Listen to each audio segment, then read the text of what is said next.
자, 우리 지난주에 무슨 내용을 살펴봤죠? 성경의 가장 큰 두 맥, 그리고 은혜 언약에 대해서 살펴봤습니다.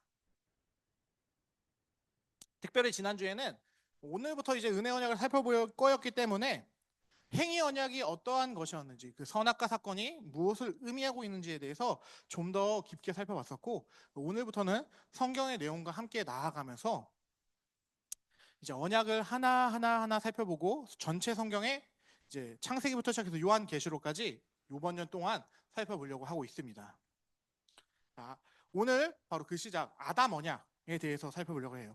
아담 언약에서 제일 중요한 건 여자의 후손이라는 단어가 정말 중요합니다. 그렇다면 이 아담 언약, 여자의 후손이라는 이 단어가 어떠한 의미를 갖고 있고 성경 전반에서는 무슨 의미를 내포하고 있는지를 함께 살펴보도록 할게요.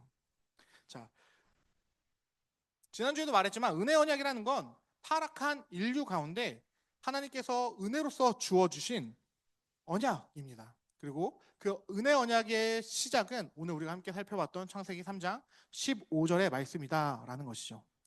이 말씀은 그 이후에 등장하는 모든 언약의 근간이 됩니다. 심지어 모든 성경의 기틀이 되는 가장 중요한 핵심이다라고 말을 할 수 있을 거예요. 창세기 3장 14에서 19절, 특별히 은혜 언약, 아담이 맺은 언약 사역의 규정들을 기록하고 있는데요. 하나님께 이제 창조주에게 불순종한 순서를 따라서 하나님께서 처음엔 사단에게 저주하시고 여자에게 저주하시고 남자에게 저주하십니다. 그쵸? 저주를 해요.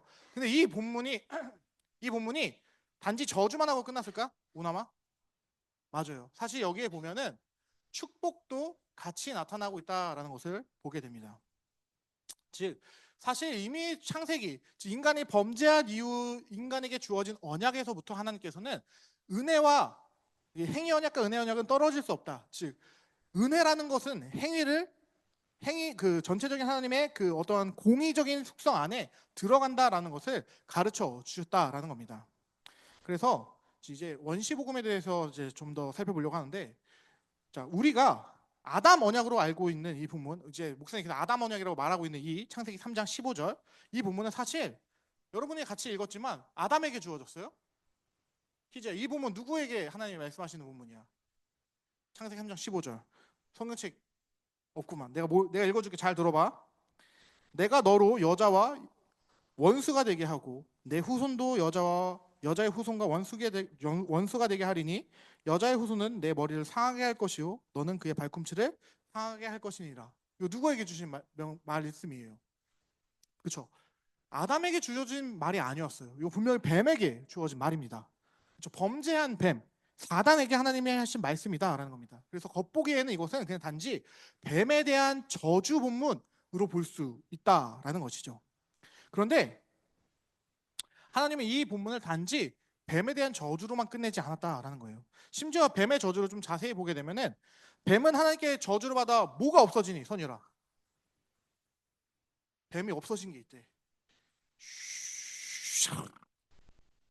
뭐가 없어졌을까? 그렇지, 다리가 없어졌어요. 자, 친구들, 과학적으로 말이 되는 거예요, 안 되는 거예요? 안 될까요? 제가 그래서 YTN 사이언스를 뒤져봤습니다. 자, 기어다닌다. 그다음에 뭐 이제 원시복음이 나오는데 중요한 건, 자, 데이브 마트의 미국에 있는 포츠머스대 박사님께서 1억 년 전에 이제 화석을 발견했는데 네 발이 달려 있었대요. 네, 그리고 이 화석뿐만 아니라 유전학적으로도 뱀에게서 독특한 유전자가 하나 있대요.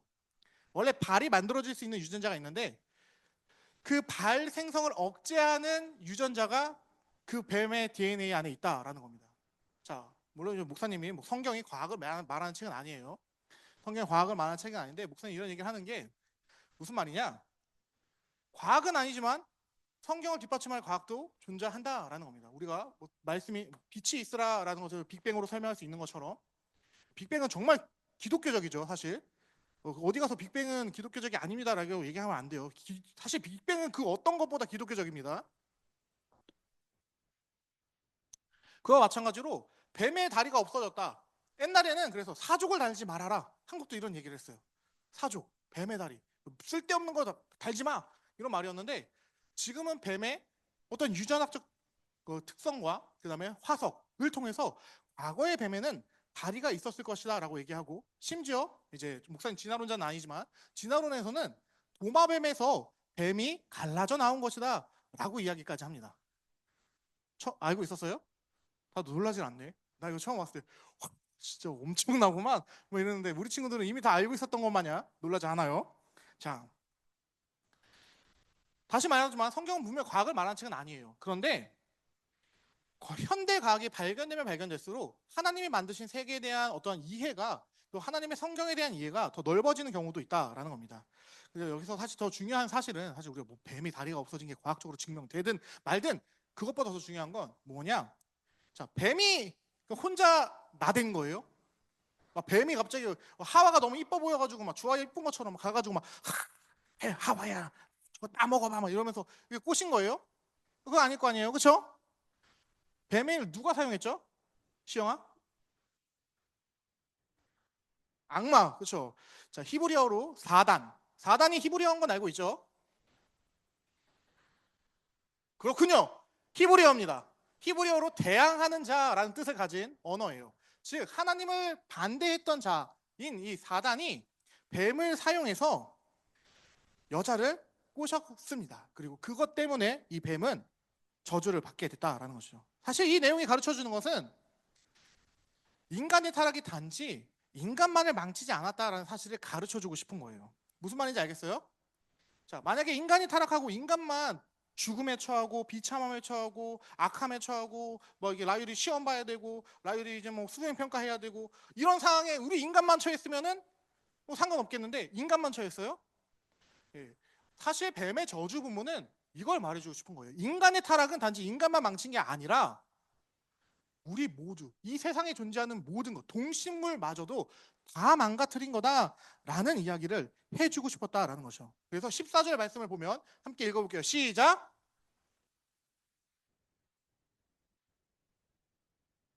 네, 뭐 뱀만 저주받는다고 했어요, 상훈아? 뭐라고 써 있어? 뱀만 너만 저주받을 거야 이렇게 돼 있습니까? 아니죠. 다른 모든 짐승보다 더욱 저주를 받아 땅을 기어다니게 된 게 뱀이다라는 거예요. 이게 왜 목사님 이런 얘기하냐? 자, 뱀 나와서 독사도 얘기할 건데, 자, 독사 원래 있으면 돼요, 안 돼요? 하나님의 세상에.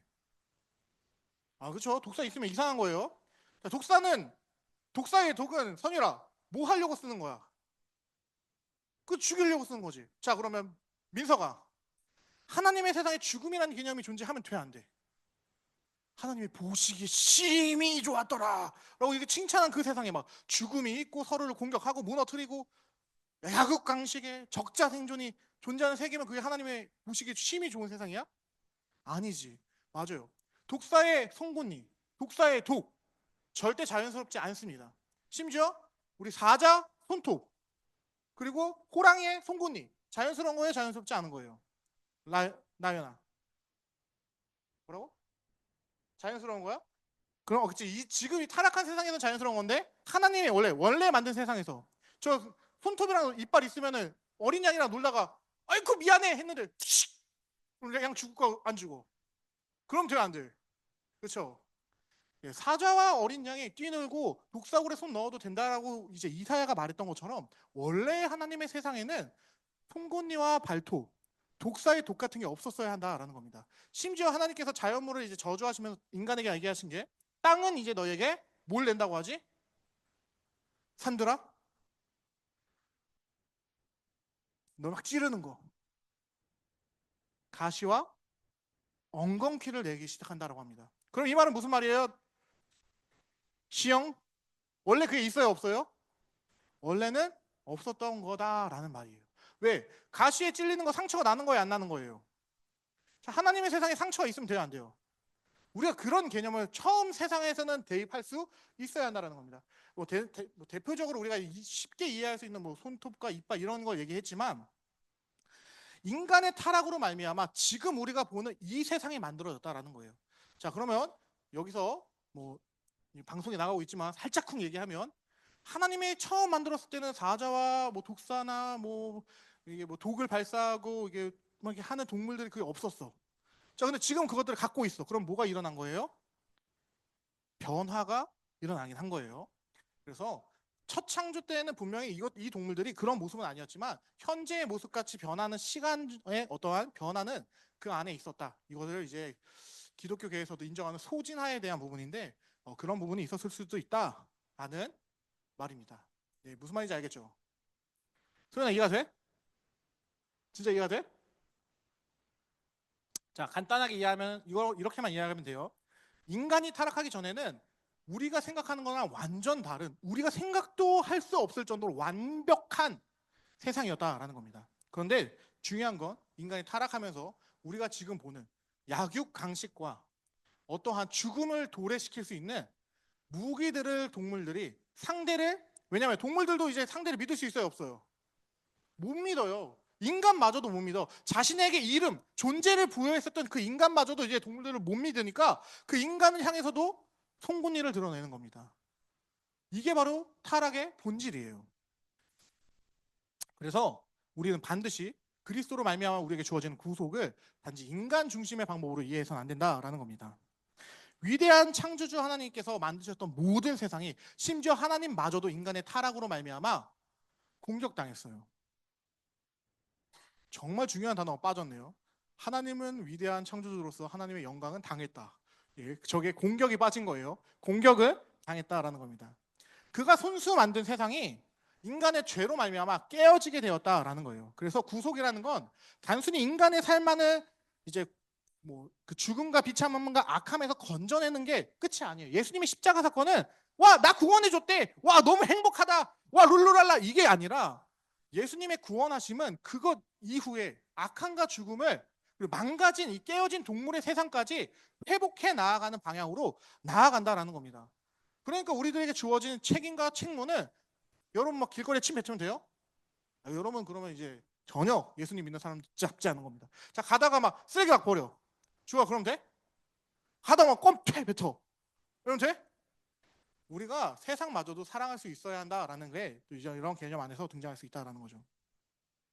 네. 그래서 구속을 단지 인간을 구원하는 것 안에서 한정하지 않고 그것을 넘어서 하나님이 만드셨던 세상 전체가 회복되는 과정이다라는 것을 이해해야 한다라는 말을 드리는 겁니다. 자, 그래서 유혹자 사단은 하나님이 말씀하신 창조주에서는 사실이 아니라고 여자를 유혹함으로써 하나님의 진리를 망가뜨린 거예요. 하나님이 만드셨던 올바른 세상을 깨어버린 게 사단이 한 일이다라는 겁니다. 그리고 그 일에 도구로서 사용되는 게 바로 뱀이었다라는 것을 우리가 반드시 기억해야 합니다. 그래서 이 저주 15절의 말씀이 주어지게 된 거예요. 내가 너로 여자와 원수가 되게 하고 내 후손도 여자의 후손과 원수가 되게 하리니 여자의 후손은 내 머리를 상하게 할 것이요 너는 그의 발꿈치를 상하게 할 것이니라 하고, 네. 이 본문은 목사님도 지난주에도 말했지만 우리 성경책에 목사님은 특별히 이제 언약 관련된 부분은 붉은색으로 표시하고 있습니다. 붉은색이든 문색이든 여러분이 특별하게 구별할 수 있는 색깔로 이 본문은 반드시 이제 기록되어 있어야 하는 본문이다라는 겁니다. 왜냐? 이 본문에서 그 인간을 구원하고 이 세상을 구속할 존재에 대한 메시지가 처음 등장하기 때문인데, 자, 바로 누구냐? 하나님이 보내실 자 여인의 후손이 언젠가 오면 이 그림처럼 사단의 머리를 박살낸다라는 거예요. 물론 이 과정 중에 여인의 후손이 다치나요, 안 다치나요? 우리 승준아.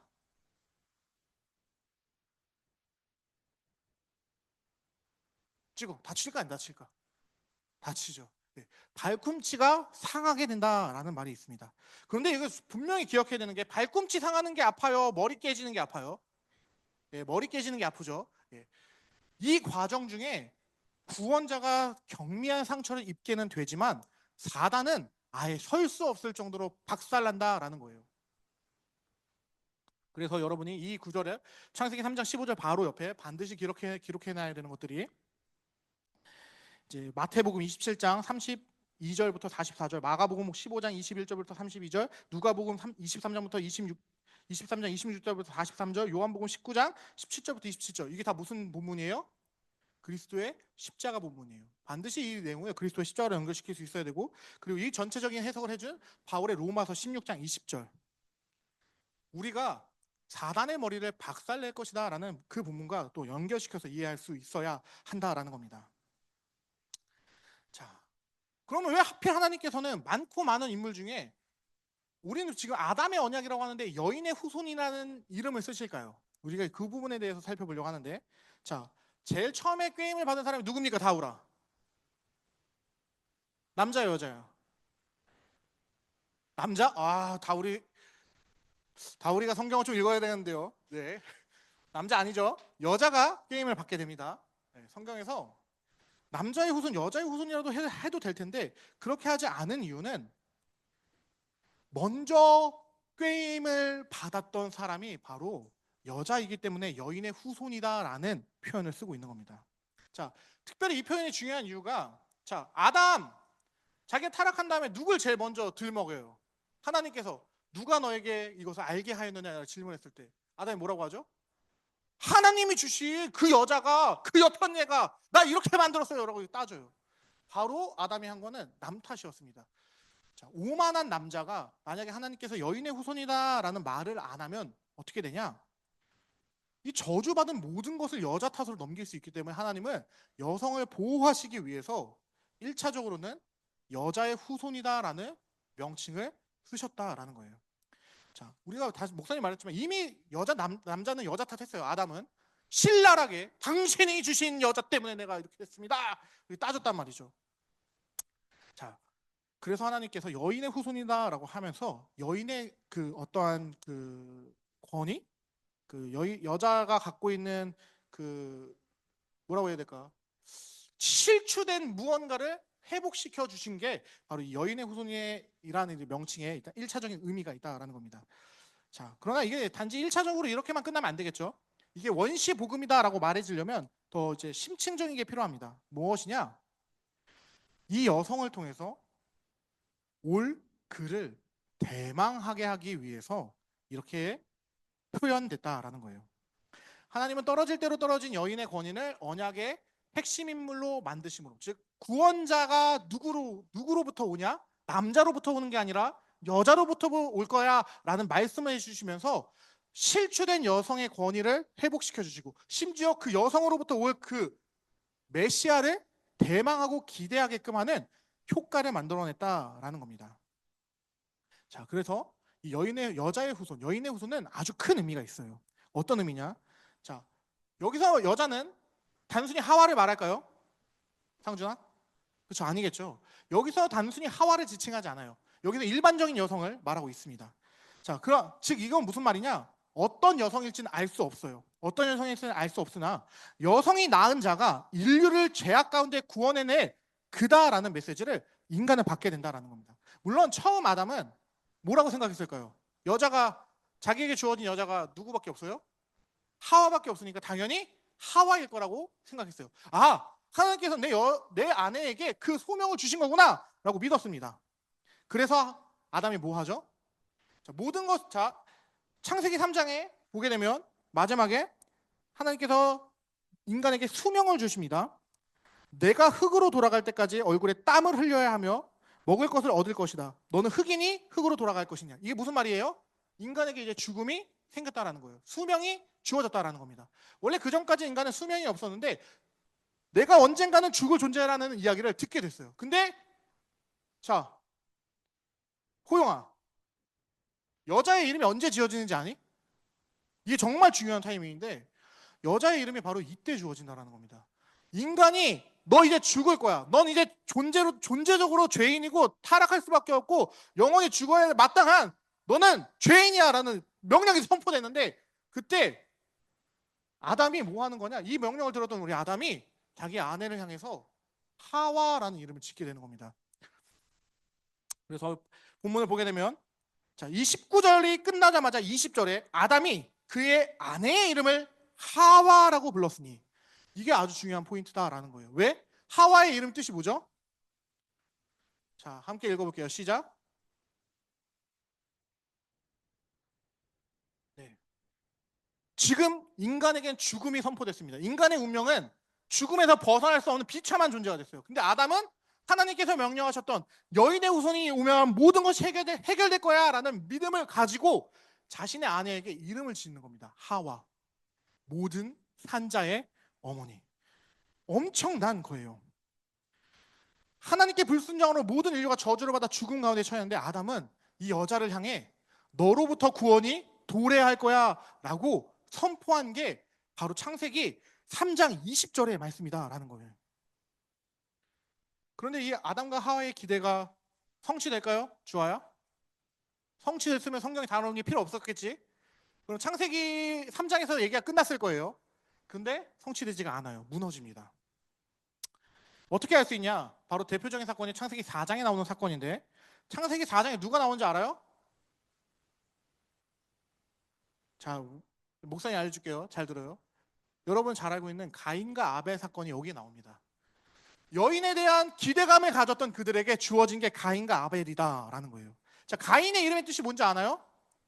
얻었다라는 뜻이에요. 등남했다. 내가 드디어 그 존재를 마주했다라는 뜻입니다. 즉 아담은 가인이 여인의 후손일 거다라는 믿음을 갖고 있었어요. 근데 가인이 자라나는 모습을 보니까 어때요? 여인의 후손이에요? 시영아? 여인의 후손이었어? 아니었어. 그래서 그 둘째 이름을 뭐라고 짓지? 아벨. 뜻이 뭐죠? 한번 읽어볼래? 주호야. 자, 세상에 자기의 자녀에게 너는 좌절감이야. 김좌절감 씨, 김허망함 씨, 이런 이름 짓는 사람 있나요? 아담이 얼마나 좌절을 했으면 내 때에 안 올 수도 있구나라는 그 절망적인 상황에서 자신의 아들에게 이 이름을 붙인 겁니다. 아벨이구나. 나 때에 안 올 수도 있겠구나. 그럼 포기했을까요, 아담? 포기하지 않았다라는 겁니다. 왜냐? 그걸 보여주는 사건이 대표적으로 가인이 아벨을 죽여요. 근데 아담과 하와 거기서 그냥 좌절하고 끝났다고 하나요? 아니면 또 다른 아들을 낳았다라고 하나요? 예, 또 다른 아들 셋을 낳습니다. 즉 아담과 하와는 설령 내 때에는 이루어지지 않을지라도 여인의 후손이 올 것이라는 것을 소망했기 때문에 그들은 다시금 그 낙원에 들어갈 것을 믿는 마음으로 셋을 낳고, 그리고 창세기 5장이 시작되는 겁니다. 믿음의 계보. 많은 자녀가 있었지만 그들 중에 여인의 후손에 대한 신앙을 이어받은 자들이 기록되어 있는 내용이 창세기 5장의 내용이다라는 거예요. 우리는 이것을 알아야 합니다. 성경을 볼 때 이런 시선이 우리에게 있어야 한다라는 거예요. 그래서 성경은 사실 창세기 4장이 보여주고 싶은 건 무엇이었냐? 가인과 아벨 사건을 통해서 그 아담의 기대감도 있었지만 더 본질적으로는 창세기 3장에서 주어졌던 여인의 후손과 뱀의 후손의 대결 구도가 실제적으로 나타나고 있다는 것을 보여준 겁니다. 바로 그 사건이 뱀의 후손이었던 가인이 여인의 후손이었던 아벨을 죽인 사건이에요. 우리는 그래서 이 관점으로 성경을 볼 수 있어야 돼요. 성경은 계속해서 이 흐름으로 가는구나.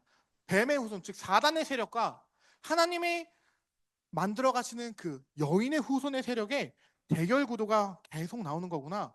끊임없는 투쟁이 바로 성경의 내용이구나 라는 것을 우리가 읽을 수 있어야 한다라는 겁니다. 자, 근데 이 투쟁 끝이 오나요 안 오나요? 우리 정원 씨. 안 오면 돼요? 와야죠. 언제 왔을까요? 자, 너무 끝이 없으면 너무 그렇지 않을까? 자, 이 투쟁의 끝이 뭐예요?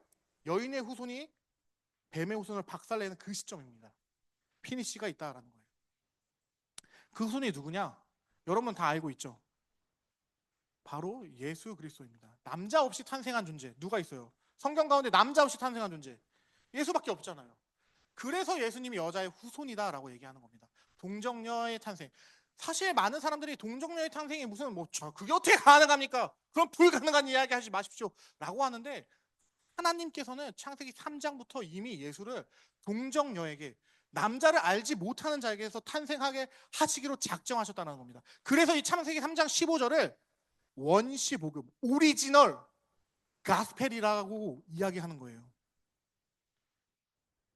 우리가 이 내용들을 알고 성경을 봐야 한다라는 겁니다. 남자 없이 성령의 하나님의 능력으로 탄생한 그 예수 그리스도가 십자가 위에서 상처를 입어요. 분명히 그가 옆구리도 찔리고 상처를 입습니다. 그러나 발목이 상할지언정 결국 예수님은 사단의 머리를 부수셨다라는 겁니다. 우리는 사실 이 내용을 보면서 놀라야 합니다. 창세기 3장에 이미 타락한 그때부터 하나님께서는 인류를 구원할 계획을 보여주신 거다라는 거예요. 인간은 죄를 범해 하나님의 심판에 처하게 됐지만 그럼에도 하나님은 죄인을 구원하시기로 작정하셨고 인간이 문 선택을 하도 상관없이 그분은 주권적으로 답 없는 인간들을 구원해 나간다라는 거예요. 그것도 자신의 아들을 내어주시면서까지 이 이야기가 진행된다라는 거죠. 그러면 이 여인의 후손과 뱀의 후손의 구도, 목사님이 혼자 떠드는 걸까요? 아까 뭐라고 했어요? 사도 바울이 로마서 16장, 목사님 읽어줄게요. 로마서 16장 20절 뭐라고 하는지 여러분 성경에 반드시 꼭 이거 적어놔야 합니다. 평강의 하나님이 속히 사단을 너희 발 아래 상하게 하시리라. 이 단어가 정확하게 로마서 16장 20절에 있다는 겁니다. 여인의 후손께서 깨부수신 그 사단이 이제 너희 발 아래 있다라는 이야기를 성경은 우리에게 해주고 있다라는 거예요. 그러면 로마서에서 끝날까요? 아니죠. 요한계시록에 보면 해석하기 어렵다라고 하지만 사실 이 관점으로 보면 정말 해석하기 쉬운 장면이 나옵니다.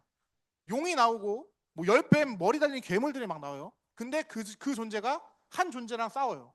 여자의 후손과 한 여인이 임신했는데 도망치면서 애를 낳아서 그 낳은 애가 그걸 다 무찌른다, 이런 묵시가 기록되어 있어요. 요한계시록마저도 이 여인의 후손과 뱀의 후손의 구조를 가르치고 있다라는 겁니다. 우리는 이 관점을 놓치면 안 돼요. 성경 전체가 어떻게 흘러가는지 시작점에서부터 잘 세워야 합니다. 기초가 무너진 집은, 그래서 예수님이 말씀하시는 거예요. 반석 위에 지은 집은 무너지지 않는데 모래 위에 지은 집은 쉽게 무너지는 거다. 이미 성경을 우리는 처음부터 예수님이 가르쳐 주신 대로 예수 그리스도라는 존재로 해석해낼 수 있어야 한다라는 겁니다. 주님의 계획은 실수 없이 성취되기 때문에 우리 이 관점으로 성경을 읽을 수 있는 저와 여러분에게 간절히 소망합니다. 말씀을 맺도록 하겠습니다. 오늘 설교를 통해서 친구들은 이제 왜 뱀에 대한 저주가 아담의 언약이자 원시복음이다라고 이야기하는지 이해가 되나요? 분명 그 첫 내용은 뱀과 사단에 대한 파멸과 저주의 내용입니다. 그러나 동시에 사단의 유혹으로 죄인된 인간에게 구원의 빛을 주신 아담의 언약이자 원시복음, 오리지널 가스펠이다라는 것을 우리가 기억해야 한다라는 것이죠. 오리지널이 아니라 원시라고 하면은 갑자기 영어가 기억이 안 나는데, 그렇죠. 죄송합니다. 네, 감사합니다 우리 부장님. 과거에부터 원시적으로 가장 미미하게 존재했던 복음이다라는 거죠. 그 내용은 여인의 후손에 오면 죄로 인해 망가진 모든 것이 회복되고 하나님 왕국이 그 안에서 우리가 살 수 있게 될 거다라는 소망의 메시지다라는 거예요. 이 메시지는 그럼 결국 뭐예요? 창세기부터 이미 인간이 타락한 그 순간부터 하나님께서 너희 열심히 살아야지 내가 구원할 거야 라고 가르치신 거예요. 너희 교회 봉사 열심히 해야 돼. 피아노 열심히 쳐. 너 임원으로서 봉사해야 돼. 너희 교회에서 뭐 안 하면 너희 저주받을 거야. 교회 열심히 나와. 시간 잘 지켜. 이걸 얘기하신 거예요? 아니요. 우리는 아무것도 할 수 없는데 그분께서 이미 해주시겠다라고 구약에서부터, 창세기에서부터 너희가 할 수 없는 건 내가 할 거야. 그러니까 내가 보낼 자를 너희는 기대하고 소망해 라는 메시지를 주신 겁니다. 자, 그렇다면 이 원시복음을 믿는 건 너무너무 중요해요. 이 원시복음을 믿는다면 구원 받을 수 있을까요? 없을까요? 히브리서의 말씀처럼 원시복음만 잘 믿어도 구원 받을 수 있습니다. 그 내용이 바로 창세기 5장의 내용이에요. 셋, 에노스, 케난, 마하랄레, 야넷, 에녹, 무드셀라, 라멕, 노아, 이 사람들이 뭘 믿었어요? 이 사람들이 왜 의인이라고 그 당시에 칭찬받습니까? 그들이 믿은 바는 여인의 후손이 자신들을 구원할 거다라는 믿음인 거예요. 그래서 노아를 향해서 당대에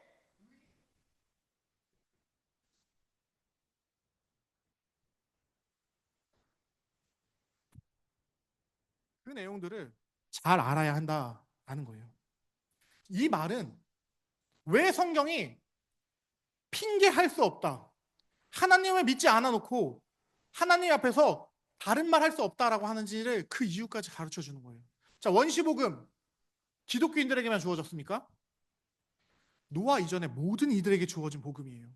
만약에 어떠한 민족이라도 예수를 모르더라도 그 여인의 후손에 대한 이 원시적인 복음만 유지했어도 그들은 그 복음으로 구원받을 수 있다라고 가르치는 게 히브리서 11장인 겁니다.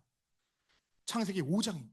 즉 우리 어떠한 민족도, 이순신은 왜 구원 못 받습니까? 세종대왕은 왜 구원 못 받습니까? 왜? 우리의 민족의 시조들이 원시복을 버렸으니까. 우리의 민족의 시조들이 가인의 후손처럼 하나님을 섬기기를 버렸으니까. 그 누구도 하나님 앞에서 변명할 수 없다라는 겁니다. 하나님께서 이미 초창기 때부터 자신을 믿어 나가고서 인간들에게 알려주셨다는 거예요. 홍수설화가 모든 민족에 있다라고 합니다. 홍수설화는 다들 전해졌어요. 신이 분노해서 인간을 쓸어버렸는데 한 사람만 살려더라. 그 내용은 다 가지고 있으면서 원시 복음에 대한 내용은 인간은 버린 겁니다. 자기가 믿고 싶은 신을 섬기기 위해서 우상 숭배를 하는 것이 인간의 당연한 결과였기 때문에 우리는 이 사실을 반드시 기억해야 합니다.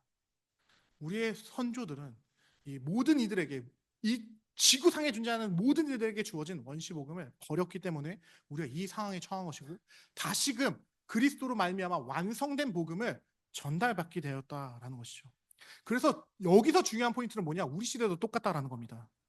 자, 그리스도의 복음 다 전달됐습니까? 안 됐습니까? 다 전달됐어요. 온 인류에게 그리스도의 복음 전달됐습니다. 그런데 이 복음을 복음대로 받지 않고 그냥 대충 믿으면 어떻게 될까요? 안 된다라는 거예요. 맹목적으로 그냥 교회 다니면서 교회 다니는 걸로 만족하면 안 된다라는 말을 드리는 겁니다. 주님께서 말씀하셨듯이 나더러 주여 주여 하는 자마다 천국에 들어갈 것이 아니오 다만 하늘에 계신 내 아버지의 뜻대로 행하는 자라야 들어가리라. 그날에 많은 사람들이 나더러 주여 주여, 우리가 주의 이름으로 선지자 노릇, 목사님 했다는 거예요. 주의 이름으로 귀신 냈다는, 뭐 능력을 발휘했대요. 주의 이름으로 많은 권능, 뭐 많은 일들을 했대요. 뭐 교회에서 봉사도 하고 별거 다 했대요. 그때 근데 주님이 뭐라고 해요? 밝히 말하되 숨기지 않으신대요. 내가 너희를 도무지 알지 못하네. 불법, 우리가 한 건 불법이래요. 내게서 떠나라. 그래서 우리는 슬피 우며 이를 가릴 수 있는 사람들이 될 수 있다는 겁니다. 주님께서 가르치시는 참된 믿음, 바른 구원에 대한 지식을 갈망하길 소망합니다.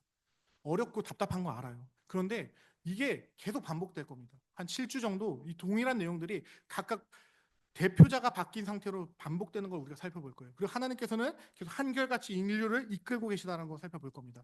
우리 친구들이 이 내용을 통해서 또 그리스도를 소망하고, 아, 하나님께서는 정말 다 계획이 있구나, 계획이 있으셨구나, 한 번도 실수한 적 없고 실족하신 적 없고 실패하신 적이 없으시구나라는 것을 깨닫길 바랍니다. 그래서 우리는 이 아담 언약의 발전, 아담 언약이 확장된 다음 주에 노아 언약을 살펴보도록 하겠습니다.